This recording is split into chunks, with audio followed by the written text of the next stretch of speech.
City കാണുന്നതിലാണ് നമ്മുടെ മുഖ്യ പ്രധാന ലക്ഷ്യം.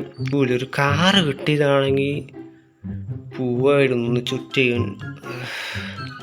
കാര്യമില്ല, നമ്മുടെ പൊട്ടിക്കാറിന് എടുക്കുക, അതവിടെ കിടക്കണ്ടല്ലോ.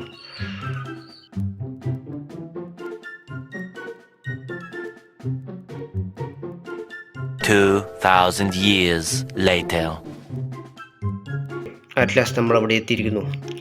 ഡേ, ഈ ഡോറൊന്നും ഇല്ലടി, വെറുതെ നീ എന്തിനാണ് തുറക്കണം അവിടെ? ഓക്കെ, അപ്പോൾ നമ്മൾ സിറ്റി ഒന്ന് ചുറ്റുകയാണ്. കാരണം ഇത് റൗണ്ട്സ് ആണല്ലോ, ഒന്ന് ചുറ്റിക്കളയാം. പെണ്ണുമ്പിള്ളേ മാറി നിന്നോ, എൻ്റെ ഡ്രൈവിംഗ് സ്കില്ല് മാസം ഏതാനും ഇടിച്ച് തെറിപ്പിച്ചിട്ട് പോകും ഞാൻ ഒന്നും നോക്കില്ല. എൻ്റെ ഡ്രൈവിംഗ് സ്കില്ല് ദൈവങ്ങളെ മാറി നിന്നോ, എൻ്റെ ഡ്രൈവിംഗ് സ്കില്ല് ഭയങ്കര മാസമാണ്. മാറടാത്തണ്ടികളെ, എൻ്റെ